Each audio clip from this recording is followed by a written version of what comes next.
Bonjour à toutes et à tous, bienvenue pour les tirages de ce mois de juillet 2024. On va aller voir par signe astro les énergies qui peuvent se présenter à vous sur ce mois à venir, vos énergies générales, votre objectif, ce qui va vous aider, ce qui va vous challenger, le pro, les activités, le relationnel, et puis voir un petit peu quels conseils peuvent vous donner les cartes. Alors bien sûr, ça reste une approche générale, il faut prendre uniquement si ce tirage vous parle, vous laissez de côté si ça ne fait pas écho à ce que vous êtes en train de vivre.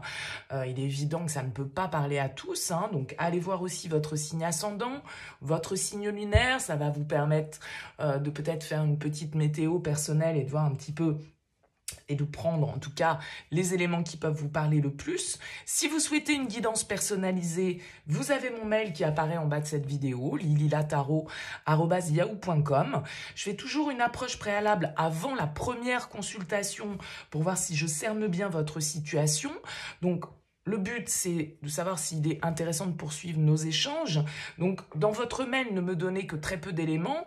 J'ai juste besoin de votre prénom, votre date de naissance, éventuellement prénom et date de naissance des autres personnes qui peuvent être l'objet de votre questionnement. Et le domaine, c'est pro, c'est sentimental, c'est financier. Ne me posez pas de questions.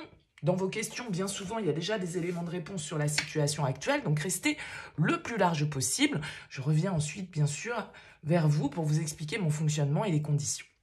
Voilà pour le préambule. On va utiliser pour ce mois de juillet le TV Series Tarot. Voilà, je ne sais pas si vous le connaissez.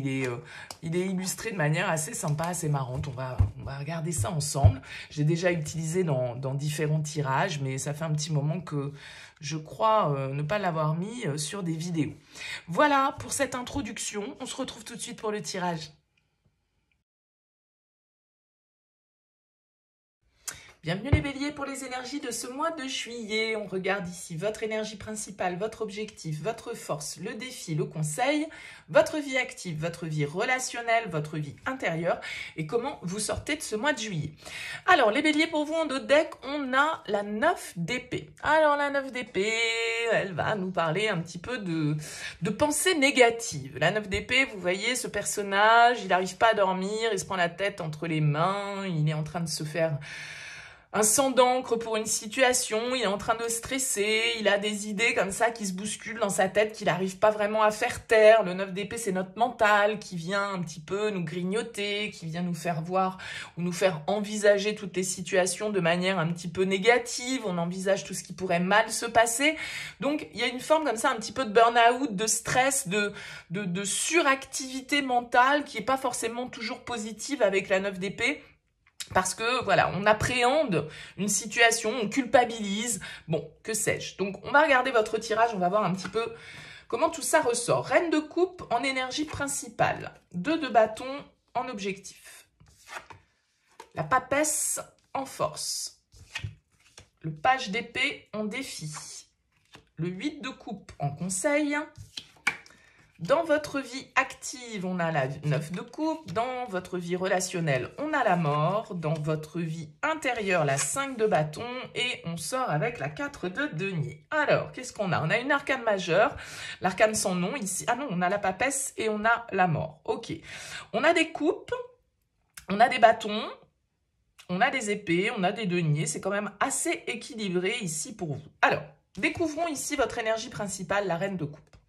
La reine de coupe, c'est un personnage sensible. C'est la bonne amie, la bonne maman, c'est celle qui nous comprend, c'est celle qui écoute, c'est celle qui fait preuve d'empathie, de bienveillance. Alors, elle est sensible, voire parfois hypersensible.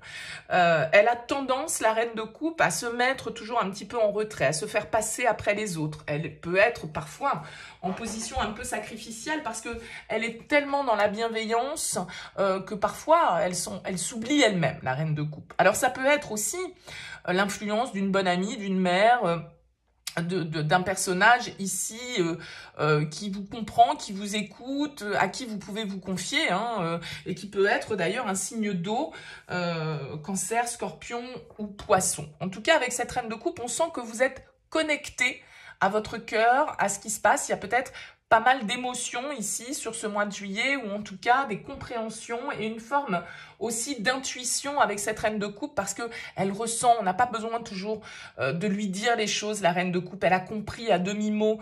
Il y a un côté très intuitif, on va dire, qui ressort dans votre tirage les béliers, puisque vous avez la papesse en force. Donc, il y a un côté, écoutez votre intuition, écoutez votre instinct, faites taire votre mental et toutes ses peurs, et écoutez plutôt votre ressenti, votre petite voix intérieure.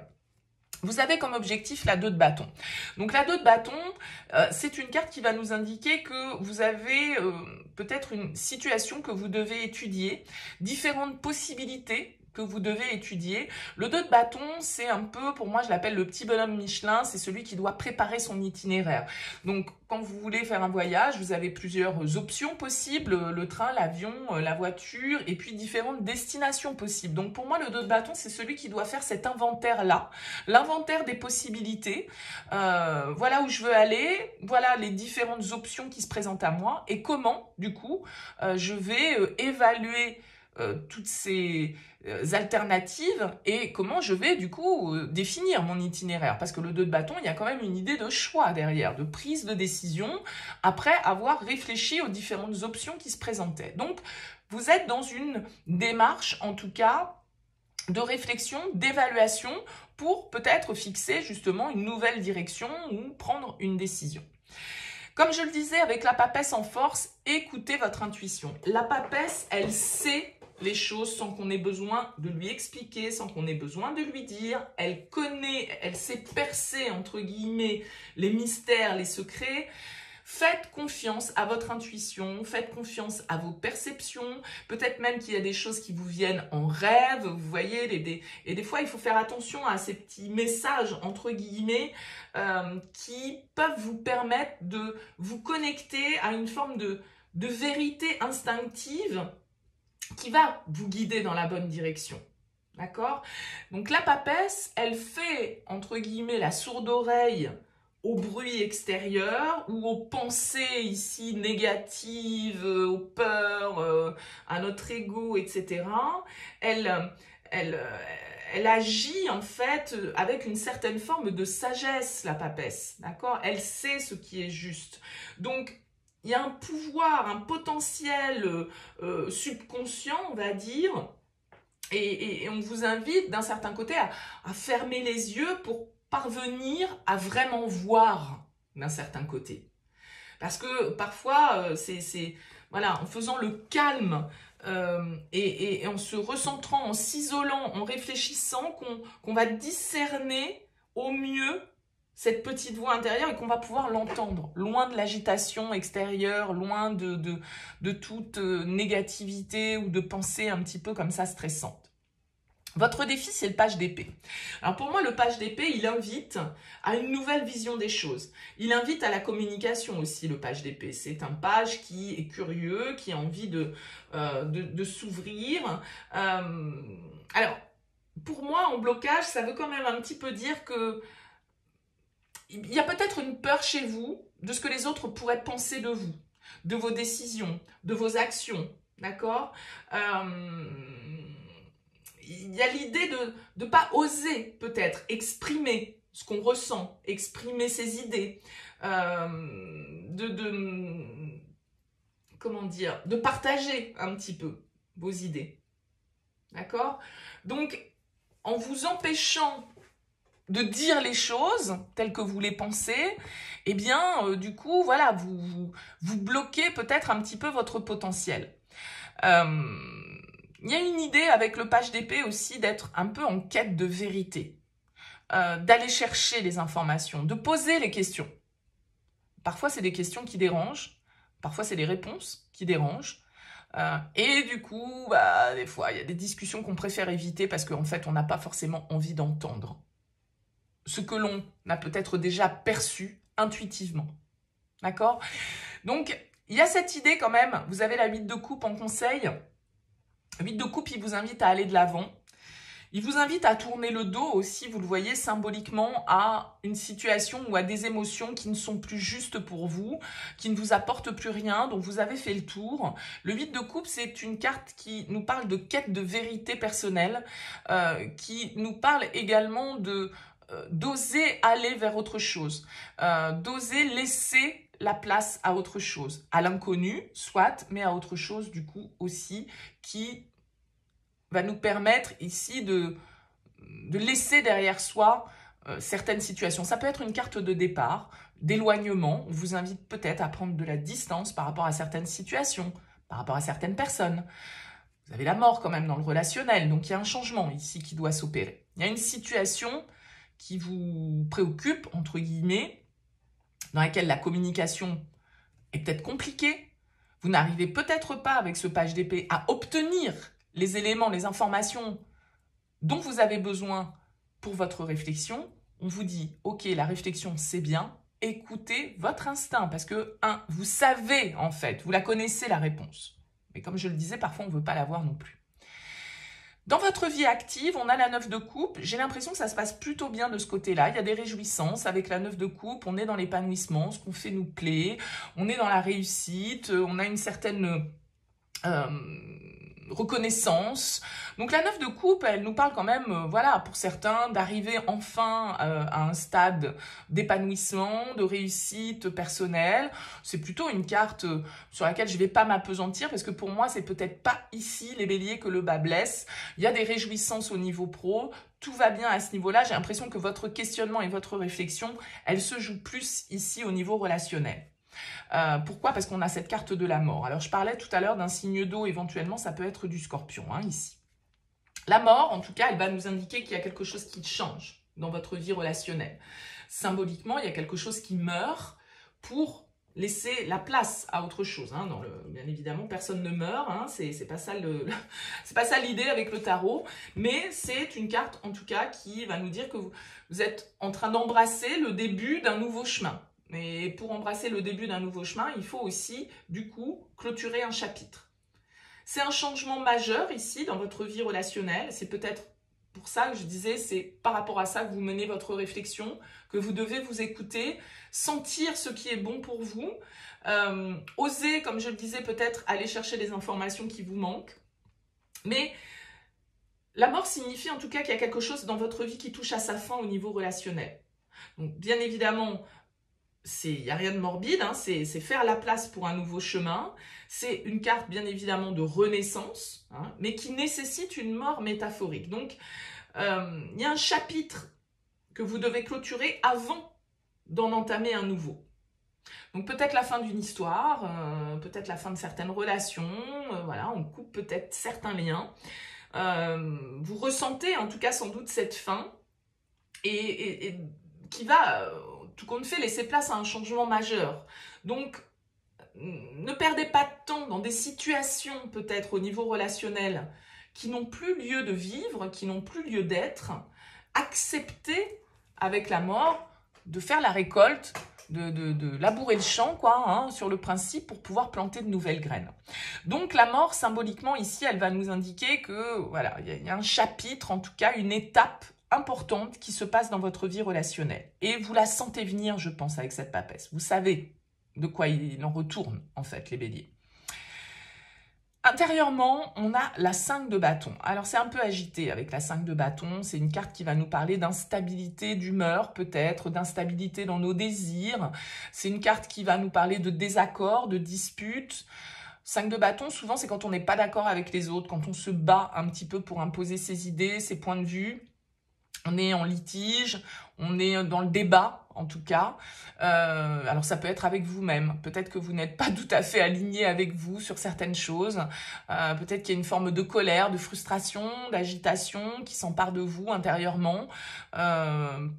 Peut-être par rapport à cet aspect relationnel qu'on évoquait ici, et que du coup, voilà, avec la 5 de bâton, vous êtes prêt à en découdre, en tout cas. Vous n'avez pas envie de vous laisser faire si jamais on vient vous chercher des noises. Vous avez peut-être envie d'attaquer aussi s'il y a des choses qui vous déplaisent. Bon, vous voyez, on est un petit peu dans une ambiance agitée, un peu stressée, sans doute parce que ce cap important que vous passez sur ce mois de juillet, je pense que c'est ça qui génère un peu d'impréhension, un peu peut-être de culpabilité et d'agitation intérieure.